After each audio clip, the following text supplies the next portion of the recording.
Process जो आपको करना है वो आप चेक कर सकते हैं। अब यहाँ पर फ्रेंड्स देखिए, मैं आपको शॉर्ट में सबसे पहले बता देता हूँ कि यहाँ पर देखिए जो आपकी मेल आईडी होगी वो मेल आईडी आपको यहाँ पर टाइप करना होगा। जनरेट ईमेल ओटीपी आपको यहाँ से करना होगा। आपकी मेल आईडी पर एक ओटीपी आएगी, वो ओटीपी आप यहाँ पर टाइप करेंगे। ऐसे ही मोबाइल नंबर आपको देना है, जनरेट मोबाइल ओटीपी करना है। आपके पास मोबाइल पर एक ओटीपी आएगी, वो ओटीपी डालकर आपको यहाँ पर वेरीफाई एंड प्रोसीड करना होगा। अगर देखिए ओटीपी पाने में कोई प्रॉब्लम आ रही है तो फ्रेंड्स ये सर्वर का इशू हो सकता है। और साथ में ध्यान रखिएगा, मान लीजिए आपने एक बार किसी मेल आईडी पर ट्राई कर लिया और उसके बाद मान लीजिए आपका ये वेरीफाई नहीं होता है, तो आप दूसरी मेल आईडी भी ट्राई करके देख लीजिएगा, जिससे आपका आसानी से ये वेरीफाई हो जाएगा। तो यहाँ पर फ्रेंड्स देखिए, हमने ओटीपी डालकर ओटीपी को सत्यापित कर लिया है। ओटीपी सत्यापन करने का फ्रेंड्स आपको देखिए यहाँ पर एक मैसेज भी शो हो जाएगा। और ये जब मैसेज शो हो जाता है, इसके बाद आपको यहाँ से देखिए इस डाटा को डिक्लेयर करना होगा। डाटा को डिक्लेयर करने के बाद नीचे आप आएंगे। आप वेरीफाई जो आप आधार के माध्यम से भी कर सकते हैं। आधार कार्ड का नंबर दीजिए, जनरेट आधार ओटीपी कीजिए और वेरीफाई एंड प्रोसीड पर आप यहाँ से क्लिक कर सकते हैं। मान लीजिए आधार से आप नहीं वेरीफाई करना चाहते हैं तो आप यहाँ पर डिजी लॉकर के माध्यम से भी कर सकते हैं। आप इस ऑप्शन पर क्लिक करेंगे, आपके आधार कार्ड को नंबर दीजिए, इस कैप्चा कोड को फिल कीजिए, नेक्स्ट स्टेप पर क्लिक कीजिए। आपके आधार कार्ड से रजिस्टर जो भी मोबाइल नंबर होगा उस पर फ्रेंड्स एक ओटीपी आएगी, वो ओटीपी फ्रेंड्स आपको जो है वेरीफाई करनी होगी। तो यहाँ पर फ्रेंड्स जब भी आपके पास ओटीपी आती है, वो ओटीपी आप यहाँ पर टाइप कर देंगे। ओटीपी टाइप करने के बाद आपको इस कंटिन्यू टैब पर क्लिक करना होगा। इसके बाद फ्रेंड्स आपका जो भी 6 डिजिट का सिक्योरिटी पिन आपने बनाया हुआ है वो आप यहाँ दे सकते हैं। उसके बाद आप यहाँ से कंटिन्यू करेंगे और इसके बाद आप अपने देखिए फ्रेंड्स पोर्टल पर लॉगिन हो जाएंगे। पोर्टल पर लॉगिन होने के बाद यहाँ पर देखिए सेलेक्ट ऑल का ऑप्शन है, आपको यहाँ पर सेलेक्ट ऑल पर क्लिक करना है। इसके बाद आपको नीचे आना होगा, आपको फ्रेंड्स यहाँ पर देखिए इसे अलाउ कर देना है। आपकी प्रोसेस यहाँ पर रिक्वेस्ट हो जाएगी। इसके बाद देखिए आपका डिजी लॉकर सत्यापन यहाँ पर पूर्ण हो जाएगा। अब आपको फ्रेंड्स यहाँ पर आपकी 10th की मार्कशीट के अकॉर्डिंग यहाँ पर आपको जानकारी प्रोवाइड करनी है, जिसमें आपका सबसे पहले डेट ऑफ बर्थ रहेगा। तो आप यहाँ से डेट ऑफ बर्थ यहाँ पर अपनी टाइप कर सकते हैं। आपको इस ऑप्शन पर जाना है और उसके बाद फ्रेंड्स आपकी देखिए जो भी डेट ऑफ बर्थ है वो आप इस तरह से यहाँ पर टाइप कर सकते हैं। तो आपकी फ्रेंड्स डेट ऑफ बर्थ यहाँ पर आपको एंटर करनी है। ये एंटर करने के बाद फ्रेंड्स आपको जो नेक्स्ट ऑप्शन मिलता है वो मिलता है आपके फ्रेंड्स जेंडर का। आप यहाँ से जेंडर को सेलेक्ट कर लेंगे। आपका फादर नेम क्या है वो आपको देना है और फादर नेम को आपको रीटाइप करना होगा और उसके बाद आप यहाँ से प्रोसीड कर सकते हैं। इसके बाद फ्रेंड्स आपको यहाँ पर देखिए एक पासवर्ड क्रिएट करना होगा। आप यहाँ पर पासवर्ड वाले ऑप्शन पर जाएंगे। पासवर्ड के लिए फ्रेंड्स आपको यहाँ पर आपका देखिए जो सैंपल आपको दिया गया है, कैपिटल लेटर्स में, स्मॉल लेटर में, स्पेशल कैरेक्टर में और आपके नंबर्स में। मैं आपको यहाँ पर डेमो भी शो कर रहा हूँ, आप यहाँ पर देख रहे होंगे। कुछ इस तरह का जो है पासवर्ड आप बना सकते हैं। जैसे यहाँ पर मैं सैंपल देता हूँ आपको। देखिए आप कैपिटल लेटर यूज़ कर सकते हैं। इसके बाद यहाँ पर आप स्मॉल लेटर्स यूज़ कर सकते हैं, आप स्मॉल लेटर्स यूज़ कर लीजिएगा। इसके बाद आप यहाँ पर देखिए नंबर्स यूज़ कर सकते हैं, आप नंबर्स दे दीजिएगा। और इसके अलावा आप यहाँ पर स्पेशल कैरेक्टर भी यूज़ कर सकते हैं। जैसा आपसे कहा गया है वो गाइडलाइंस को आपको फॉलो करना है, पासवर्ड की पुष्टि करनी है और उसके बाद प्रीव्यू एंड क्रिएट वाले अकाउंट पर क्लिक कर देना है। इसके बाद आपके सामने यहाँ पर देखिए आपका प्रीव्यू ऑप्शन आ जाएगा। आपकी जो भी पर्सनल इन्फॉर्मेशन है वो आपको यहाँ पर शो होगी। आप यहाँ पर इन्हें कोई भी डिटेल को एडिट करना चाहें तो आप एडिट कर सकते हैं। अगर आपको लगता है कोई गलती नहीं है तो आप इस ऑप्शन पर क्लिक करेंगे, क्रिएट एन अकाउंट पर क्लिक कर देंगे। आपका जो अकाउंट है वो सक्सेसफुल क्रिएट यहाँ पर हो जाएगा। और इसके बाद फ्रेंड्स जब आपका अकाउंट क्रिएट होता है, अब आपको लॉगिन करना होगा। लॉगिन के 3 ऑप्शन है, login with account, login with Aadhaar, login with DigiLocker. आप इनमें से किसी भी माध्यम से लॉगिन कर सकते हैं। जैसे मान लीजिए आप यहाँ पर अकाउंट से लॉगिन करना चाहते हैं तो आपका मोबाइल नंबर या मेल आईडी आप एंटर कीजिएगा, पासवर्ड आपका एंटर करना है और इसके बाद फ्रेंड्स आपको सिंपली यहाँ से लॉगिन कर लेना है। लॉगिन करने के बाद यहाँ पर 2 फैक्टर ऑथेंटिकेशन आएगा। तो यहाँ पर ओटीपी आप मेल पर या आपके मोबाइल पर सेंड करवा सकते हैं। जब आपकी ओटीपी चली जाएगी तो आपको ओटीपी यहाँ पर टाइप करना है। ओटीपी यहाँ पर टाइप करने के बाद आप सिंपली यहाँ से जो लॉगिन है वो आप कर पाएंगे। अब देखिए फ्रेंड्स आपका देखिए लॉगिन यहाँ पर कंप्लीट हो जाता है। लॉगिन कंप्लीट होने के बाद आपका अकाउंट आधार से और डिजी लॉकर से वेरीफाई हो चुका है। इसके बाद आप नीचे आएंगे, यहाँ पर ऑनलाइन एप्लीकेशन वाले ऑप्शन पर क्लिक करेंगे। इसके बाद आपको यहाँ पर देखिए यूपी पुलिस एसआई का एक ऑप्शन मिल जाएगा। आपको यहाँ पर इस ऑप्शन को टिक करना है। आपको देखिए ओपनिंग डेट, क्लोजिंग डेट दी गई है। एप्लीकेशन फॉर्म का जो नोटिफिकेशन है उसका भी पीडीएफ आपको देखने को मिल जाता है। तो अप्लाई करने से पहले नोटिफिकेशन को ध्यान से चेक जरूर कर लें। इसके बाद आप इस अप्लाई वाले ऑप्शन पर क्लिक करेंगे। अब यहाँ पर फ्रेंड्स यूपी पुलिस एसआई का जो फॉर्म है वो आप किन किन स्टेप में कंप्लीट करेंगे, तो यहाँ पर सबसे पहले पर्सनल डिटेल्स रहेगा। इसके बाद अदर डिटेल्स ऑप्शन है। तीसरा आपका क्वालिफिकेशन का रहेगा। लास्ट में आपको प्रोफाइल डॉक्यूमेंट अपलोड करने हैं और उसके बाद आपको प्रेफरेंस देनी है, प्रीव्यू करना है और उसके बाद फाइनली सबमिट आपको यहाँ से फॉर्म को कर देना है। तो यहाँ पर फ्रेंड्स देखिए जानकारी है वो मैंने फ्रेंड्स यहाँ पर आपको डेमो के तौर पर पहले से ही फिल की हुई है। जैसे मदर नेम है, मदर नेम आप एंटर कर सकते हैं। आपका मैरिटल स्टेटस क्या है वो आप यहाँ पर सेलेक्ट कर सकते हैं, मैरिड है, अनमैरिड है। अब यहाँ पर आता है उत्तर प्रदेश के अगर आप मूल निवासी हैं तो आप यहाँ पर यस कर सकते हैं। मूल निवास प्रमाण पत्र करने वाला जिला कौन सा है वो आपको यहाँ से सेलेक्ट करना होगा। और इसके बाद आपका फ्रेंड्स सर्टिफिकेट किसने इशू किया है वो आपको यहाँ पर देना है। मूल निवास प्रमाण पत्र होने की डेट आपको मेंशन करनी होगी। इसके अलावा आपका मूल निवास प्रमाण पत्र जब आप चेक करेंगे उसके प्रिंट आउट पर, उस पर फ्रेंड्स आपको एप्लीकेशन नंबर भी मिलेगा और इसके अलावा आपका डोमिसाइल सर्टिफिकेट सीरियल नंबर भी मिलेगा। तो वो आपको यहाँ पर टाइप करने होंगे। मैंने सिर्फ ये डेमो शो किया हुआ है, आपके अकॉर्डिंग आपके सर्टिफिकेट के अकॉर्डिंग आपको डाटा यहाँ पर एंटर करनी है। अदर स्टेट कैंडिडेट है तो आपको जनरल में काउंट किया जाएगा। आपको फ्रेंड्स ये जानकारी फिल करने की जरूरत नहीं होगी क्योंकि जनरल में ये डाटा रिक्वायर्ड नहीं है।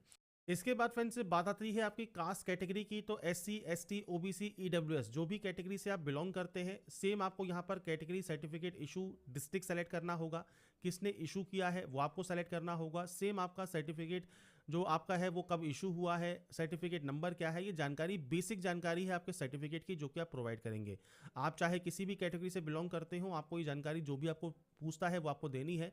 जनरल में ये ऑप्शन आपका नहीं आएगा, तो उनको ये जानकारी फिल करने की जरूरत नहीं है। अदर स्टेट कैंडिडेट है तो भी ये ऑप्शन आपका नहीं आएगा।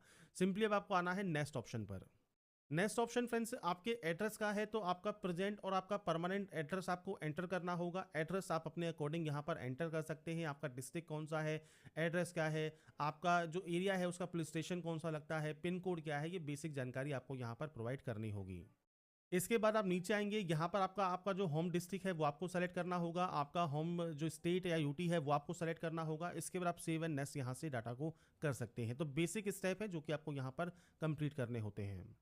इसके बाद यहाँ पर देखिए फ्रेंड्स नेक्स्ट ऑप्शन आता है आपकी अदर डिटेल्स का। सबसे पहले पूछता है कि आप स्वतंत्रता संग्राम सेनानी आश्रित होने का अगर विवरण देना चाहते हैं। मान लीजिए आप यहाँ पर यस करते हैं तो आप यहाँ पर उनसे रिलेटेड जो भी जानकारी है, आपका जो सर्टिफिकेट है उसकी जानकारी आप यहाँ पर प्रोवाइड कर सकते हैं। अगर आप मान लीजिए एक्स सर्विसमैन है तो आपका फ्रेंड्स यहाँ पर डेट ऑफ ज्वाइनिंग क्या है, डेट ऑफ रिलीव क्या है वो आपको देना होगा, नहीं तो आप इसमें भी नो करेंगे। उत्तर प्रदेश राज्य के अगर आप गवर्नमेंट एम्प्लॉई हैं तो आप यहाँ पर यस या नो कर सकते हैं। तो तीन ऑप्शंस हैं, तीनों ऑप्शंस में आपका जो भी ऑप्शन एप्लीकेबल है उसके अकॉर्डिंग आप डाटा को सेव एंड नेक्स्ट यहाँ से कर देंगे। इसके बाद आता है आपका क्वालिफिकेशन। अब क्वालिफिकेशन में देखिए फ्रेंड्स यहाँ पर आपको क्या क्या जानकारी एंटर करनी है। सबसे पहले आता है 10th। तो अब देखिए यहाँ पर मैंने पहले से ही जानकारी ऐड की हुई है तो आपको नीचे शो हो देखने को मिल रही होगी। मैं यहाँ पर फ्रेंड्स आपको शो कर देता हूँ। जैसे आप इसे डाटा को यहाँ पर स्क्रॉल करेंगे, स्क्रॉल करने पर फ्रेंड्स मान लीजिए आपको यहाँ पर 10th की जानकारी को एडिट करना है। तो देखिए 10th में क्या क्या ऑप्शंस आएंगे। आपके सबसे पहले बोर्ड का नाम आएगा। अब मान लीजिए इसमें बोर्ड का नाम आपको नहीं मिलता है कि आपका बोर्ड का नाम इसमें नहीं है, तो फ्रेंड्स उस कंडीशन में देखिए यहाँ पर एक ऑप्शन है अदर्स का। तो फ्रेंड्स आप उस कंडीशन में जो अदर ऑप्शन है वो आप यहाँ से सेलेक्ट कर सकते हैं और उसके बाद अपने बोर्ड का नाम मैनुअली आप टाइप कर सकते हैं। तो ये भी फ्रेंड्स आपका यहाँ पर एप्लीकेबल रहता है। इसके बाद है month and year of passing, आपने कब इसको पास किया है। 10th का रोल नंबर क्या है, 10th का सर्टिफिकेट सीरियल नंबर क्या है, तो वो आपको देना होगा। अब मार्कशीट और सर्टिफिकेट अगर अलग अलग हैं तो आपको अलग अलग सर्टिफिकेट्स पर जानकारी मिलेगी। अगर ये दोनों सेम है, क्योंकि आजकल लेटेस्ट पैटर्न में मार्कशीट और सर्टिफिकेट एक ही होते हैं, तो फ्रेंड्स उस पर सर्टिफिकेट का नंबर मेंशन होगा मार्कशीट पर, तो अगर वो मेंशन है तो आप दे सकते हैं। और अगर सर्टिफिकेट आपको अलग से मिला है तो आप सर्टिफिकेट नंबर यहाँ पर एंटर कर सकते हैं। तो ये फ्रेंड्स आपको यहाँ पर डाटा को उसके बाद अपडेट कर देना होता है। ऐसे ही फ्रेंड्स अब आपको यहाँ पर जब 10th की जानकारी आप यहाँ पर एंटर कर देंगे, इसके बाद फ्रेंड्स यहाँ पर आपको देखिए ऑप्शन मिलता है 12th का। सेम आपको 12th की जानकारी एंटर करनी होगी। तो 12th के लिए फ्रेंड्स आपको सेम बोर्ड का नाम, ईयर ऑफ पासिंग क्या है, रोल नंबर क्या है, सर्टिफिकेट सीरियल नंबर क्या है, वो आपको देना होगा। अगर बात करें डिग्री की तो आपको डिग्री की जानकारी देनी है। डिग्री की जानकारी में फ्रेंड्स आपको क्या क्या देना होगा, आपकी यूनिवर्सिटी का नाम, सर्टिफिकेट सीरियल नंबर। और ये ध्यान रखिएगा ये आपके अपलोड भी होते हैं, इसलिए फ्रेंड्स ध्यान से इस जानकारी को यहाँ पर आप एंटर करेंगे। तो ये फ्रेंड्स अपने अकॉर्डिंग आप डाटा को जब एंटर कर देते हैं, इसके बाद आप नेक्स्ट स्टेप पर क्लिक करेंगे। नेक्स्ट स्टेप पर आने के बाद अब आता है आपके डॉक्यूमेंट्स अपलोड। तो यहाँ पर फ्रेंड्स क्या क्या डॉक्यूमेंट्स आपको अपलोड करने होते हैं मैं आपको शो कर देता हूँ। जैसे आपका मान लीजिए कास्ट कैटेगरी है वो आपको अपलोड करना होगा, SC सर्टिफिकेट है, डोमिसाइल सर्टिफिकेट है, आपका 10th का सर्टिफिकेट और 10th की मार्कशीट अपलोड होगी। जैसा मैंने कहा अगर सर्टिफिकेट और मार्कशीट अलग अलग है तो आप अलग अलग अपलोड करेंगे, और अगर आपकी मार्कशीट में सर्टिफिकेट नंबर मेंशन है, अगर वो सेम है तो आप यहाँ पर दोनों में सेम अपलोड कर सकते हैं। ऐसे ही 12th का सर्टिफिकेट मार्कशीट अपलोड होगा और डिग्री की भी मार्कशीट और सर्टिफिकेट अपलोड होंगे। अब आपके जितने भी सेमेस्टर हैं या जितने भी ईयर्स हैं उन सभी की कंबाइंड करके एक पीडीएफ बनाइएगा। 1 MB से कम साइज में आपको ये अपलोड करना होता है। आपसे कहा गया है अभिलेख केवल पीडीएफ में 1 MB का होना चाहिए। तो आपको यहाँ पर चूज फाइल पर क्लिक करना है, फाइल को सेलेक्ट करना है, ब्राउज पर क्लिक करने के बाद आपके मोबाइल पर जहाँ पर भी आपने सेव किया हुआ है और उसके बाद यहाँ पर आप इसे अपलोड कर सकते हैं। और मान लीजिए आपको फ्रेंड्स व्यू देखना है तो आपको व्यू का ऑप्शन मिल जाता है। अगर आपको मान लीजिए गलत आपने अपलोड कर दिया है तो आप यहाँ से उसे हटा भी सकते हैं। तो ये जानकारी आपको यहाँ पर देखने को मिल जाती है। तो ये फ्रेंड्स डॉक्यूमेंट्स हैं जो कि अपलोड करना मैंडेटरी है।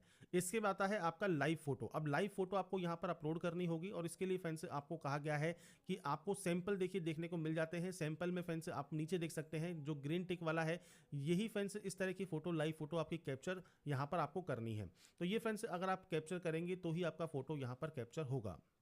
इसके बाद फ्रेंड्स नीचे आपको सिग्नेचर अपलोड करना होगा। अब यहाँ पर देखिए सिग्नेचर का जो साइज आपको दिया गया है ये आपको दिया गया है फ्रेंड्स, यहाँ पर आप देख सकते हैं सिग्नेचर के लिए आपका 140x60 पिक्सल आपसे रिक्वायर्ड रहेगा। 5 से 20 KB का साइज रहता है। तो ये फ्रेंड्स आप जीपीजी फॉर्मेट में अपलोड करने वाले हैं। तो फोटोग्राफ एंड सिग्नेचर आपको यहाँ पर अपलोड करने होंगे। अब मोबाइल से अब आपको फोटो मान लीजिए अपलोड करनी है तो इसके लिए आपको करना क्या है, कैप्चर लाइव इमेज पर आप क्लिक करेंगे। तो फ्रेंड्स कैप्चर लाइव इमेज पर क्लिक करने के बाद आपका फ्रेंड्स देखिए यहाँ पर जो आपका कैमरा है उसको आपको परमिशन देनी होगी। परमिशन देना बहुत ज़रूरी है। अगर आप परमिशन नहीं देंगे तो फ्रेंड्स हो सकता है आपको फ्रेंड्स यहाँ पर आपका कैमरा वर्किंग ना हो।